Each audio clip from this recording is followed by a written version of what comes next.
A pleasure to have you on the podcast today. How you doing? I'm doing very well. You?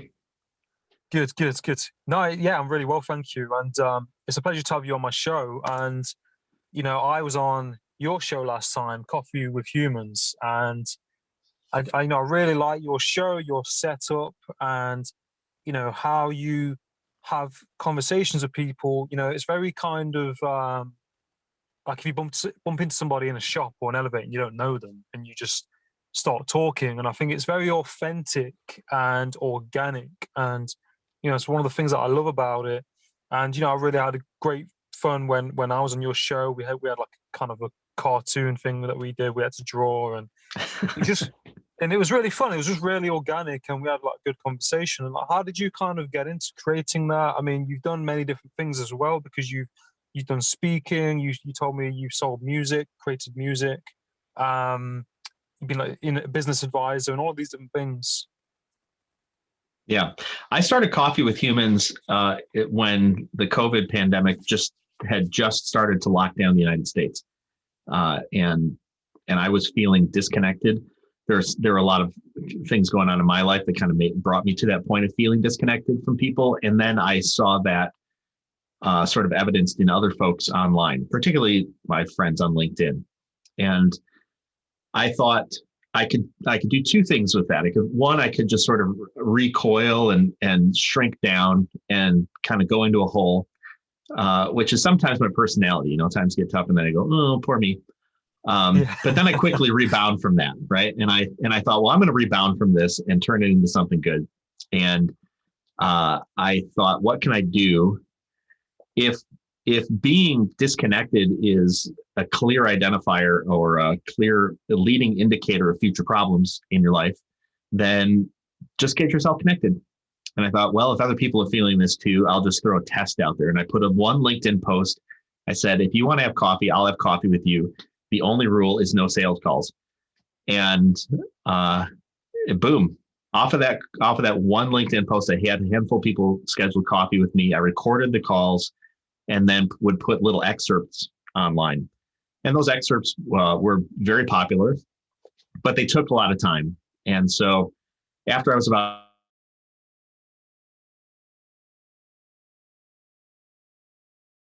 65 or 66 of them had been live.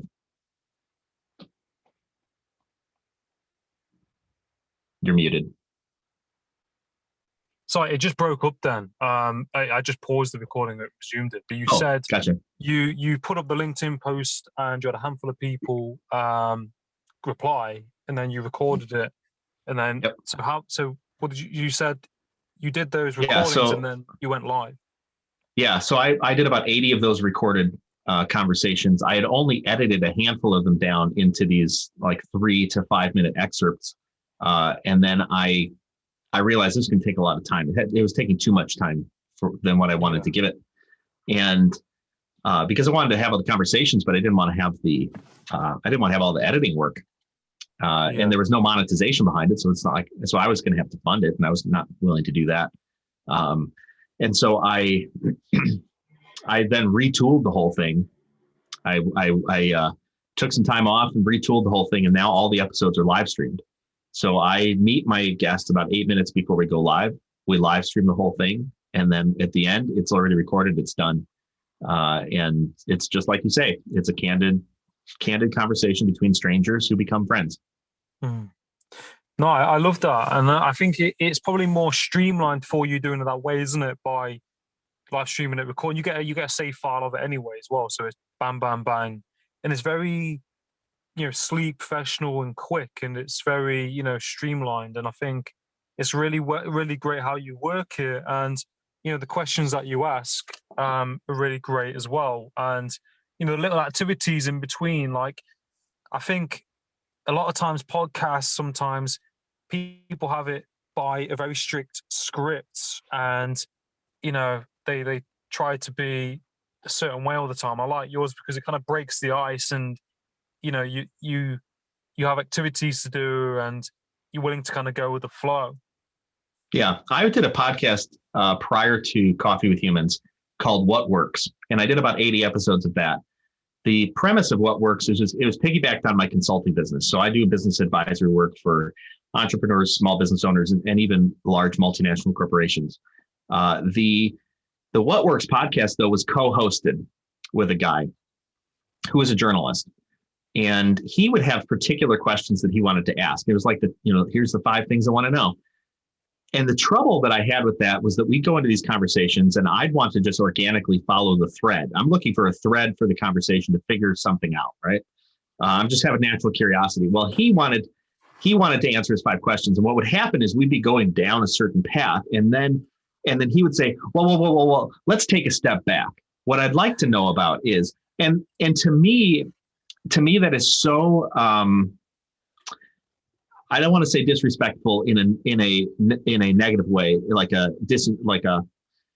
it's ignorant. I think that's the word I'm looking for. It's an ignorant way to have a conversation. Who the hell cares that you want to know something? That's my thought. Yeah. If the person wants to talk about something that's on their mind, why not follow that? And I get it. We're not in a situation where we're standing in front of 1,000 people who all came for a specific purpose.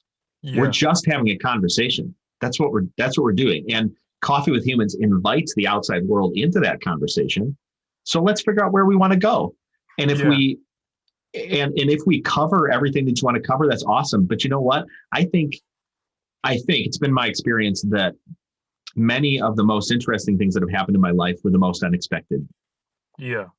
And I would rather leave room for that unexpected occurrence than to formulaically, here's the things we want to talk about. Too often, the formula principle or the formulaic way of creating a podcast, in my mind, creates podcasts that other people don't care about.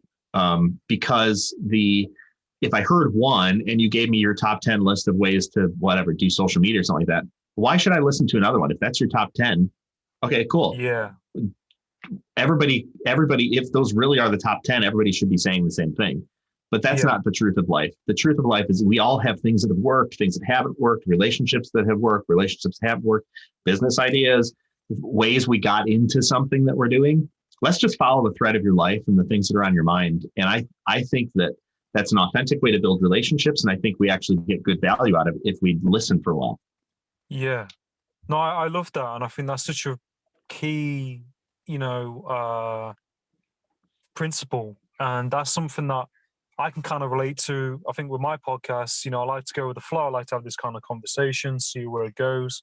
I mean, I have, a few kind of questions that I ask.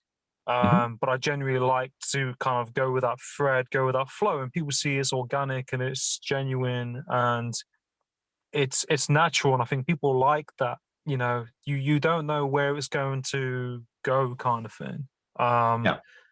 If it was like a script, all the time, and you're asking the same questions throughout the whole thing, and like you said, it's a bit like, with that person asking those questions, it's kind of like a train going in one direction and they're going, hold up a second, let's just take the train off the track and put it on this one. And then be like, well, it's perfectly fine the way it was going. So, yeah. And it satisfies my need, my curiosity and my need to connect with various types of people. So in the past couple of weeks, I've talked with a guy who manages or owns 4,500 rental apartments throughout the US. There's that guy. He used to be an engineer. And he started investing in real estate, and now he runs a big investment firm or medium-sized investment firm out of Hawaii, and owns rental apartments. 2 weeks later, I talked with a lady who does pole dancing. She's a competitive pole dancer, and what other podcast, what other time would you just meet some rando? Who and take the conversation from, rental apartments and passive investment income to why you can learn confidence through pole dancing. I mean, that's, to me, that's all fascinating stuff because it's just life. It's people. It's real. And I think also my goal, I don't know if I achieve it well or not, but my goal is that people can just be themselves. Like, you want to talk about some controversial topic? I don't care. Let's talk about it. It's fine. You can't offend me. Yeah. That's so I want to, if I would term it this way, I create a container. I create Yeah. a container, for a safe container for people to open up and have a genuine and authentic conversation, whatever Yeah. that, wherever that wherever that leads, whatever it means to you. Yeah. Definitely. And I really think you do that, and you do it really well. And I think that's how conversations should be. I think that's how podcasts, you know, at core kind of should be. And I kind of like see that in yours. I see that in Joe Rogan's, like you hear just chats and it goes in different areas. And I think it's amazing, like you said, like you meet so many different people, different backgrounds who were doing one job, changed or went to do something else. And I think it really, that adds a lot of value and reassures a lot of people, I think, because especially people growing up now, people young, especially in the UK and the US and other places, there's a lot of pressure on kids to figure out what to do, to try, oh, this is what you need to do this, do this. And when you hear those stories of people like you've done different things like selling music and business advice, you're doing this, these multifaceted approaches where you're not just doing the normal one job, it's okay to do other things. And I find that really inspiring that people, listen to themselves and they go, okay, well, I'm going to do this now. I'm going to do this. And that, that's okay. Yeah. I was just having a conversation actually with an advisor at a college just this morning. In fact, right before we were recording this. And I said, I want to finish up my bachelor's degree. Because and the guy said, how long have you been thinking about finishing your degree? And I said 20 years. And he chuckled because in all the things that I've done, I've sort of followed I would call it like the circuitous path. It's like I'm taking the road less traveled, and I don't mean to. I don't think it just happens that way because it's part of my personality, and then I tend to just like, hey, I want to do that. That's led to some pretty good things in my life. I've traveled a good portion of the U.S. in a camper for months on end. I have created an e-commerce business with 8 distribution centers and a national network of 30,000 contractors, and I sold it. I opened a gym and with a guy, and then he didn't run it, so I ended up running it. And I didn't want a gym, and so I sold it, and I'm feeling better about it. I do business advisory work. I've done graphic stuff. I've done programming. I've written over 1 million lines of code. Like I've got this podcast. Yeah. Talk to people all over the world. I've gone to Albania to teach storytelling to people. Like if you look at the things that I've done, they all have certain connections. They are all connected in some ways, but it just wasn't the path of, I'm going to go to school, I'm going to get a job, I'm going to get a job that's sort of in my degree field, and then I'm going to work at that thing for X number of years, just riding the ranks up until I retire. That's just never been my personality. I will get too bored. And that's why, from a business advisory standpoint, I'm an interventionist. I'm a good interventionist. I can see people, I can read them quickly. I can identify and clarify what is stuck and where they can head. And because of the things that I've done and the people that I know, I can identify opportunities that other people can't. Yeah. Coffee with Humans gives me the push to go meet new people, because I actually am naturally resistant to that. I'm an introvert. I get worn out in big crowds. I've given big presentations to people in keynotes and trainings, and at the end of them, it's just like, oh my God, I'm so tired. But you know what? I do really enjoy people. I love what they do. I like how they do it. I like to get to know them. And once in a while, you find some person who's like, hey, I think you can really help me. And I'm like, yes, I would love to. Thanks for asking. And Coffee with Humans just opens up my eyes and my mindset and keeps me from getting stuck in a rut of just living life the way you're supposed to live it, quote unquote, supposed to live it. Like, open your eyes, travel the world a little bit. And I get to do that through Coffee with Humans. Yeah. No, I love that. I love what you mentioned. And I think, like you said, like being an introvert, like it's your energy, isn't it? Like you said, you love people, connecting with people, but it's that, extroverts and introverts get their energy in different places, and I think, a lot of your energy does go out to people in those situations. So, it's good that you recognize that, and I think I recognize that myself because I'm quite extroverted, but then if I'm around lots of people all the time, and then if I'm always on the go, I kind of feel burnt out. So then I have to kind of like, okay, I'm going to stop here. But I think it's really good that you've got all these different experiences in areas of life that you put yourself into, and you can kind of draw from all these different experiences and piece it together to create something. And like I find that really incredible. And I think, like, there are people who they do the by the book, quote unquote, way of living. But I think, if you can, follow that voice, if that makes sense, like in yourself, to say, I'm going to pursue this. Yeah, I think it's back to this idea of my previous podcast, what works. Yeah. The idea behind what works was that there are things that work for you and there are things that haven't worked for you.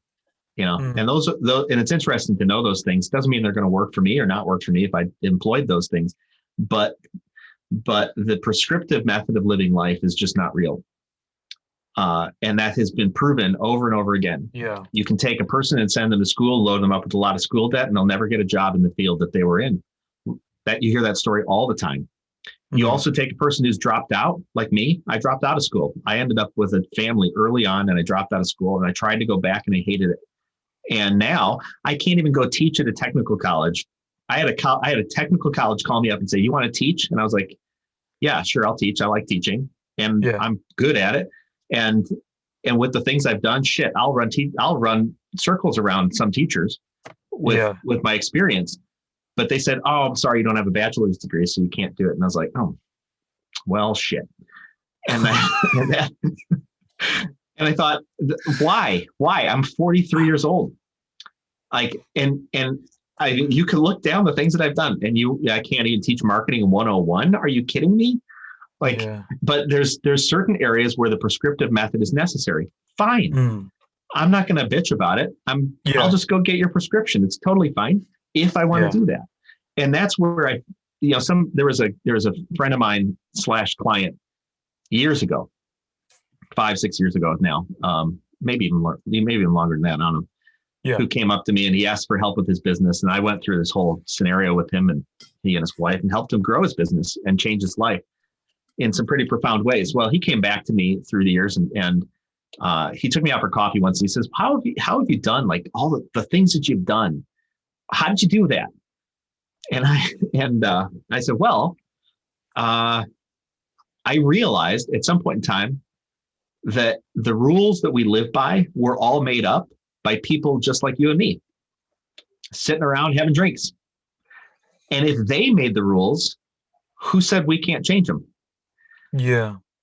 And there are some fundamentals to the world that we can't change. The laws of physics, for instance, gravity, it's there. You can fight against it, but it'll pull you down.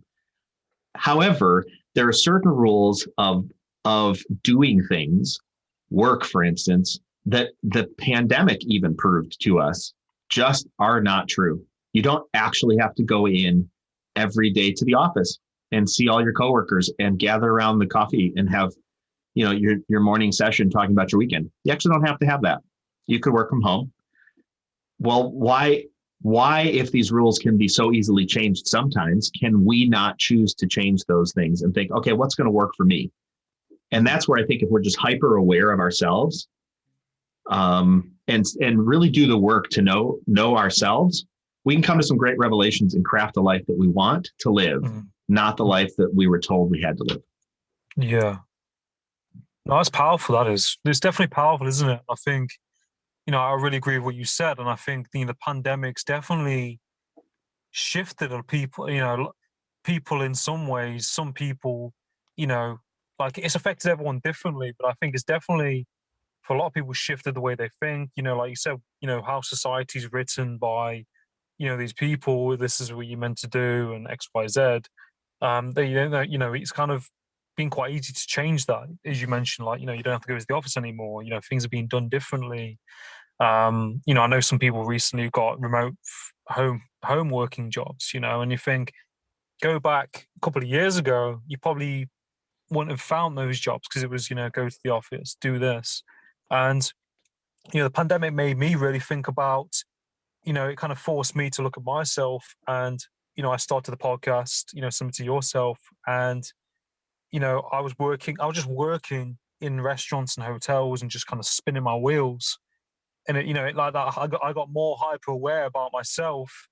And now I found, you know, a job on the side that's, you know, more in the field that I want to go into. You know, I've been able to think about it and put in that work to find it, whereas before I didn't. You know, I didn't think it was kind of possible.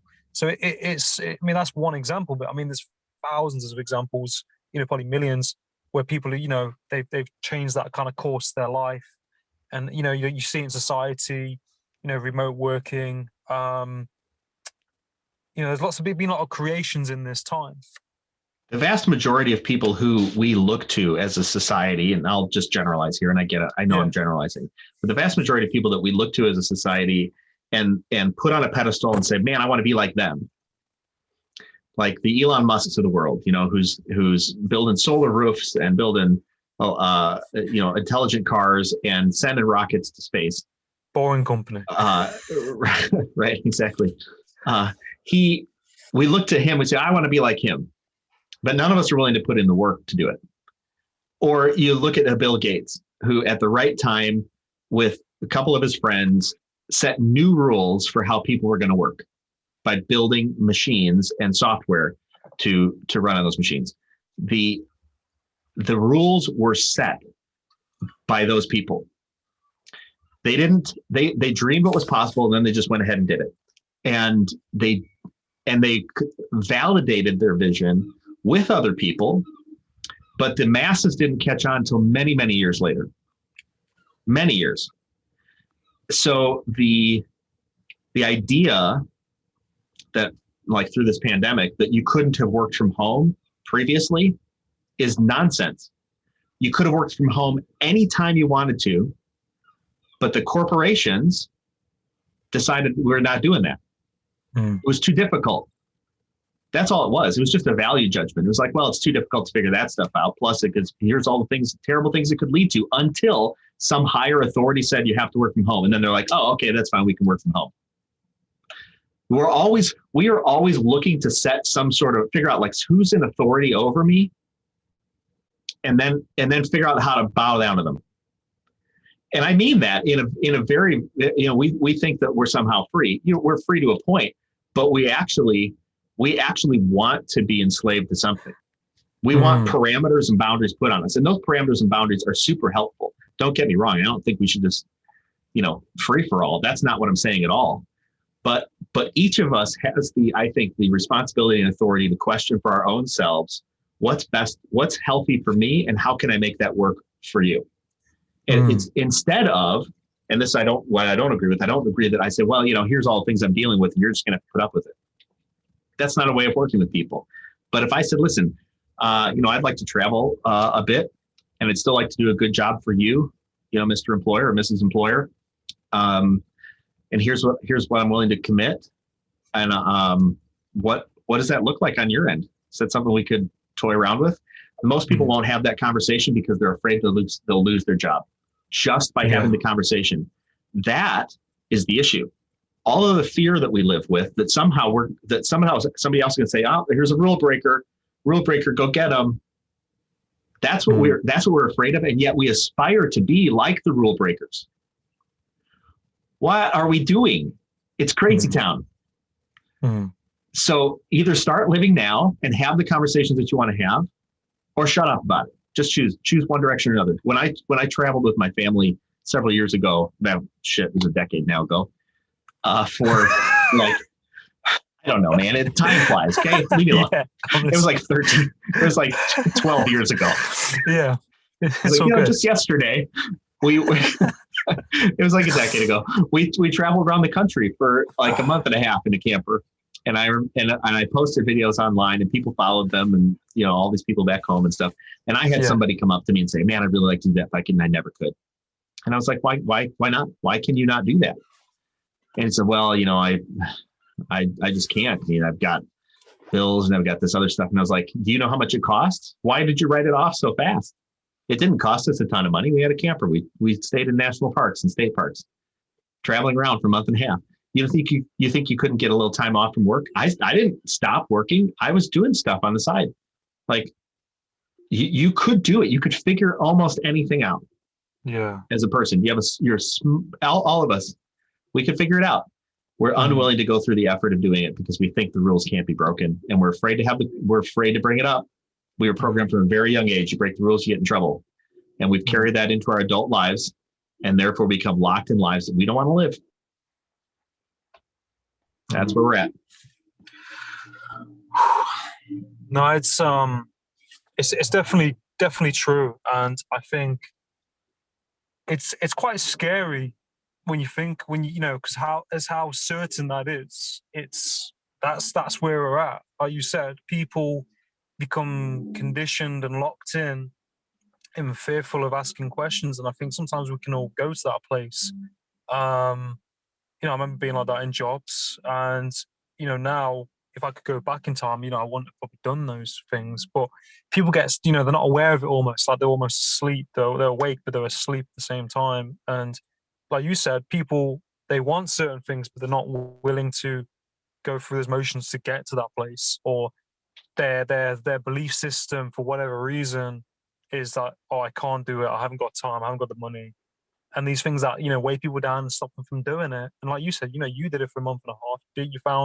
You figured something out to do on the side whilst doing all that. And if you just break down those pieces and figure out what it is that you want to do, then there's so many ways of doing it. You see people who sell things on eBay. I sell things on eBay sometimes. There's learn, put in the work. If you don't know about something, learn about it. You said you do e-commerce, you've done coding. Put in the time and the effort to learn it, and then you can create something with that. Yeah, and I don't think it has to be. We don't have to go the affiliate direction. We don't have to go the technical direction. We don't have to conform to those molds. It's to me, it really begins with simply being curious about your own life. Yeah. If we're expecting there to be an easy street where we get to our hopes and dreams with very little hassle, I think that's foolishness. I was part of a group on a group I'm actually advising, a new company I'm advising. And they're meet with a handful of people, and one person was talking about how the twists and turns of their life and how they just kind of lived in the moment, and then they finally settled down 30 something years or 40 something years into their lives. And I compared that with my life, where I've done a lot of different things, but there were some things that were very steady in my life. And I look at these roads that people travel. I felt like I was struggling in some areas, trying to find my way, even though I looked like I was steady Eddie compared to some folks who also felt like they were struggling. However, each of us, the two of us, we were both very curious about our lives. Where am I at? Why am I feeling this way? What am I going to do about it? And that's where we then have to take some sort of action, or be willing to take some sort of action.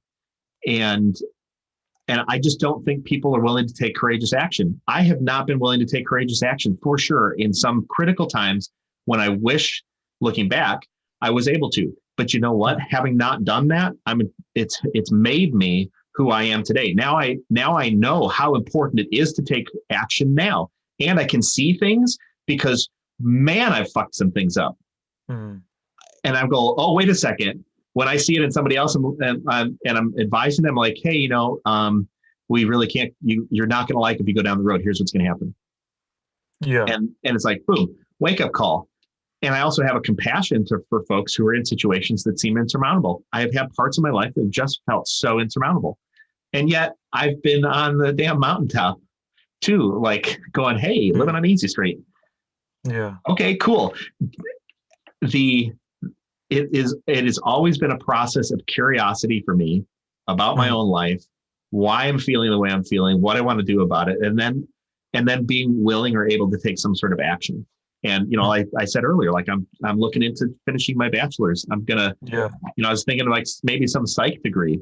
And then then she said, hey, you should maybe think applied behavioral sciences. I'm like, okay. And maybe, why not? Why the hell not do it? Yeah. And it's not like a change in direction either, right? So if I'm assessing this moment, I'm simply building on skill sets I've already developed. And that's where people, if they took inventory, so I don't, I listed off some of the things I've done. I don't do it to be cool. I don't do it to go, look at all the things I've done. I do it because sometimes. Yeah, sorry you broke up then, but you were saying, you've done things. So earlier I listed off some of the things that I've done, and it's not to be cool. It's not to be awesome. It's not to be like, hey, look at all the things I've done to show off or something like that. It's because I have hit times in my life when I've forgotten who I was and what I was capable of doing. And I got down in the dumps and thought maybe I shouldn't do anything. Maybe I should just, recoil back from the fullness that I'm stepping into. And I thought, well, that's crazy. Why not? Why not just own this stuff? And so I went through and made an exhaustive list of all the things that I could think of that I did that I thought were cool and meaningful. And like, wow, you did that? It's like, wow. And what it did is it emboldened me and strengthened me and brought me to the moment so that I could show up as my full self, my more complete self, saying, yeah, these are some things I've screwed up, but you know what? Look at all the things I haven't. And that's, to me, I need that sometimes to wake up in the morning, because if you're going to go be a rule breaker, you might as well know what rules you can break. Well, I look back and go, well, don't break that rule. That's a dumbass rule to break. And then look also back and go, but if we did this, it could be fun and it could be meaningful. And I think part of what we have an opportunity to do as people is to show up as our full selves. Yeah. And that means own every strength that you have and all the skills that you've developed. And be bold about it. My daughter, I was around Christmas time, I decided to do a special Coffee with Humans episode where I was going to sing. I was going to do karaoke. Oh, wow. On Coffee with Humans. Just as a thanks for, like, hey, this is ringing in the new year, send out the old. And I had some poetry I was reading too. And I was telling my daughter I was going to do this, and I felt a little bit foolish. She's 15. And she was 14 at the time. And so I was like, hey, I'm going to do this thing. And she's like, why are you going to do that?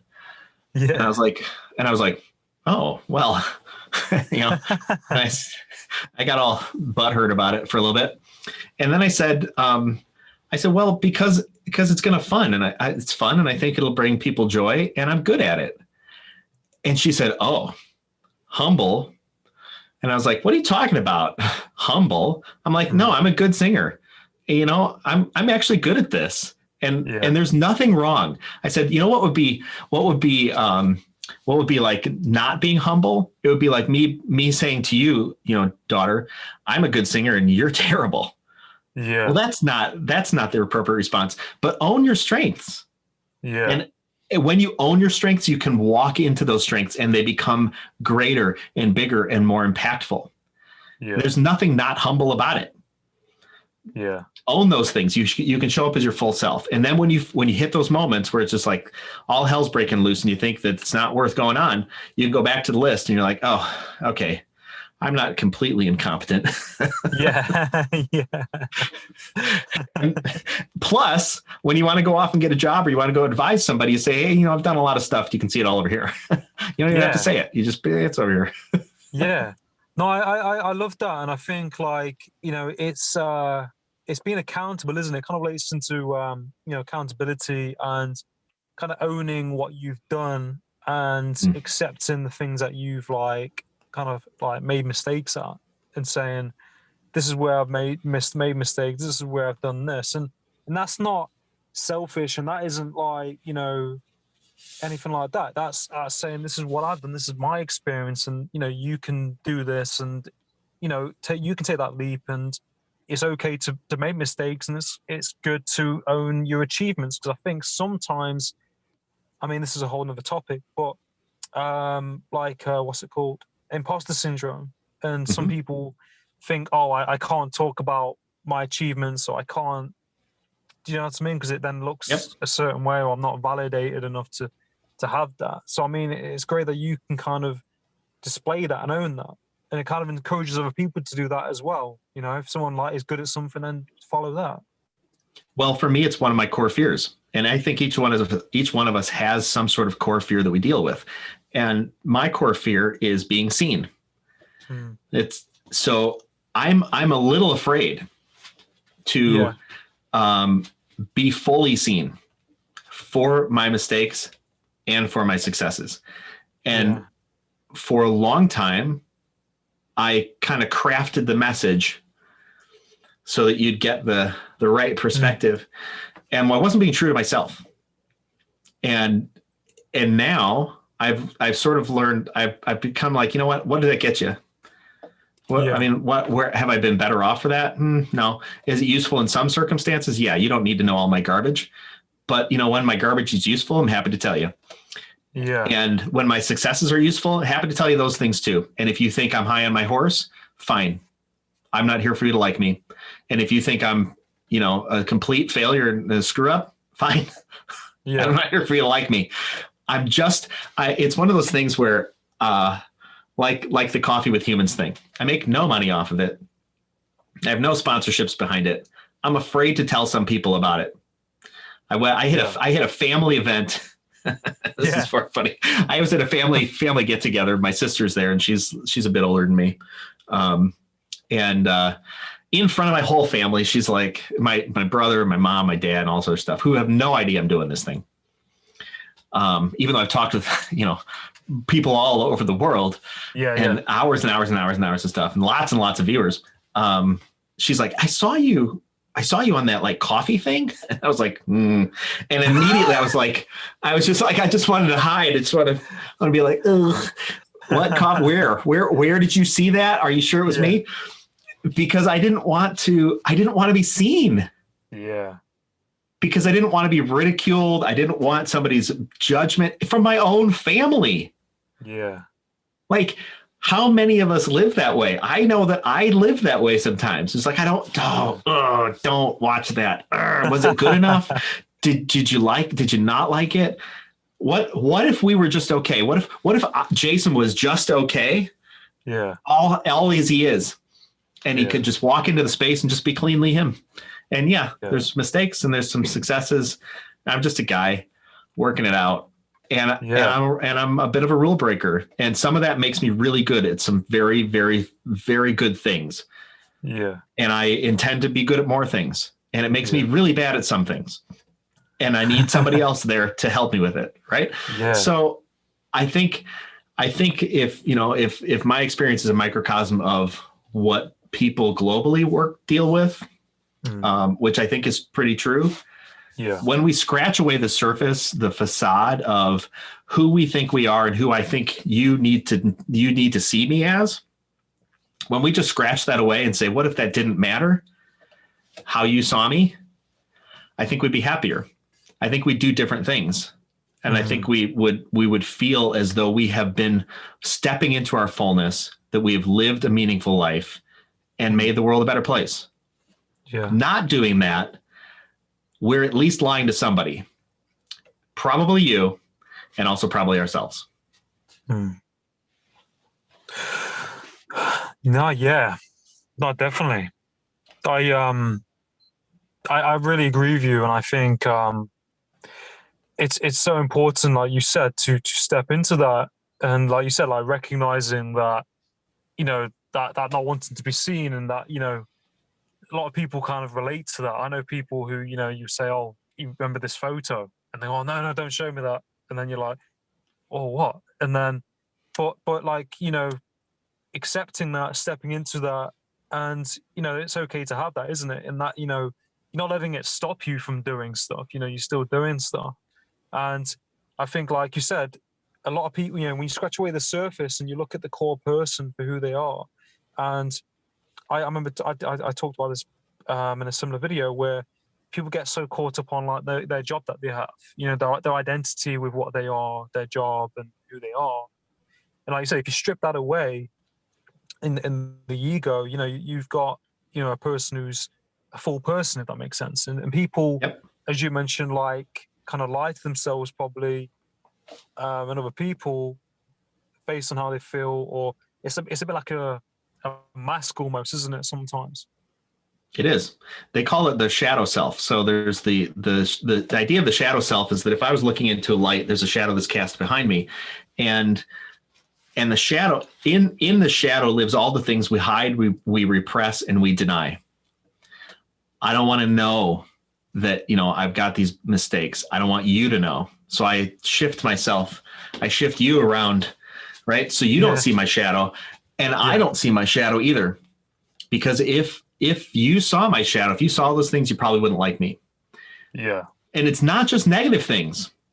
It's not just negative things. For me to put on a web page, here's all of the really cool things I've done. I felt like I was boasting negatively. And I learned from a very young age, you probably shouldn't boast. That's bad. It's probably a sin even. And like, okay, well, I don't want to be that guy. So you know what? I'll just kind of come in humble and meek and not tell anybody. Okay. Yeah. So then how would I own my strengths to make them better? How do you reconcile that? And so I would put all the great things I've done and stick them in my shadow too. Yeah. Because I didn't want to be set apart either. Years ago, I was in a spelling bee. This was 7th grade. And this is kind of where these things developed. So in 7th grade, I was in the spelling bee with a guy named Kevin Park. We were at the end of the spelling bee, and whoever was going to win the spelling bee at our school was going to go on to regionals or whatever the hell it was. And I remember I was going to win. I was going to spell a word, and I was going to win the spelling bee if I spelled that word correctly. And I remember I was thinking, and some of this is, I'm sure, made up because it's been, a long time, but I remember misspelling the word intentionally, or intentionally misspelling the word. How's that? Well, the word was not intentionally. I intentionally misspelling the word so that Kevin would win. And the story I told myself and told other people for so long was that, well, I knew that Kevin cared more about it than me. And, so I gave it to Kevin. That's bullshit. That is not at all. That's not at all. If I look in my shadow, Jason didn't want to go on to the spelling bee further because he knew that at some point in time he was going to stand on a stage with a bunch of people he didn't know, with judges he didn't know, and they were going to send him a word that he didn't know how to spell, and he was going to fumble it, and then he was going to walk off the stage crying with his parents going, "No, it's okay, Jason, you're fine." I didn't want to be that. I didn't want to experience that. I didn't want to have those negative emotions that I was projecting off into the future. And so I stopped myself at that point in time, said no further, and I made myself a hero. I wrote myself a little note, stuck it in my brain. Jason's a hero. He gave it to the guy who cared more. That's nonsense. Jason was scared to be set apart. Jason was scared to be seen. Jason was scared to fail publicly. Oh, snap. Where could I have gone? Yeah. If I wasn't scared to fail publicly, where could I have been? I don't know. But when we recognize those types of things in our lives and how those things play out over and over and over and over and over again, we are offered at every point in time this opportunity to change, to get knocked out of the cycle and say, you know what? It's okay. I am fine who I am. Like, and if I screw it up publicly and you all laugh at me, that's okay. Like, it is what it is. But here's what I'm going to do about it. Too many times we just get stopped. We stop ourselves. It's all sitting in our minds. We're unwilling to go further because we're afraid. Figure out what you're afraid of. Be curious about yourself. When you have that feeling, think, okay, Jace, why is that feeling coming up again? Honor the moment. Say, okay, thank you, feeling, for alerting me to something. And here's what I'm going to do about it. Feeling, they're just there as indicators. It's not truth. Jason wasn't necessarily going to be set apart and laughed at, in some future reality that never came true. I just made it up in my head because I was afraid. Okay, I've done that over and over again. Yeah. And I'm hopefully, as a 40-something-year-old guy, learning my way out of that. Yeah. No, I really appreciate you talking about that. I think that's such a great, like story and example of, when people make mistakes, they kind of make up like a blueprint or story as like a cover up almost, that kind of explains that so that you're not kind of taking responsibility for it. Oh, this is the way it was, and but you know what I mean, kind of, oh, that happened, but this wasn't actually what happened. It was this, as you mentioned. And I think a lot of people do that. And, that's something that we do throughout our lives. But like you said, until you recognize it and then you see fear, as like an indicator that, it's like, it's an emotion, but it's not, real almost. It's just for something that pops up, like a bit like a pop up on the internet. It's something that's there, but it's, you shouldn't, like you said, let it stop you from doing things in life. And I think, like you said, if people own it and accept it and see it for what it is and take responsibility, you can kind of start putting in different narratives and work, as like you said, as we're all kind of doing. We equate fear with being unsafe many times, Yeah. and there are too often there are times when we are fearful when we are actually very safe. Yeah. And knowing the difference of when we are safe or unsafe is the real question. I learned to rock climb because I was afraid of heights. I did that also a decade ago. Yeah. And I decided at one point in time, I was I was tired of being afraid of heights. And so I thought, well, I'll learn to rock climb, because I reasoned with myself that if there was two people standing at the edge of a cliff, one person's afraid, one person's not, what's the difference? Because they're in the same circumstance. And so I Mhm. thought, if I'm the person who's afraid, there must be something I don't know that the Yeah. person who's not afraid must know. And if I could learn that, Yeah. maybe I could talk myself through this. And so I did. I learned to rock climb, and since then I've led trips, and I Wow. climb rather regularly, and I have to reacclimate myself to the heights each time. But I know when I'm safe. I know how to use the equipment, and I know when I'm not safe. Yeah. And so now I know when I should be afraid and when I shouldn't be afraid. Yeah. No, I love that. And I think that's a really good way, isn't it?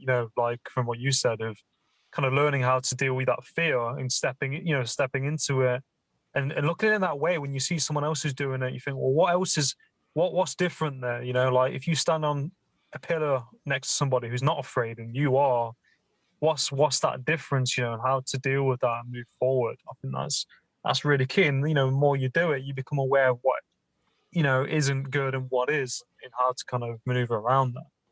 No, definitely, definitely.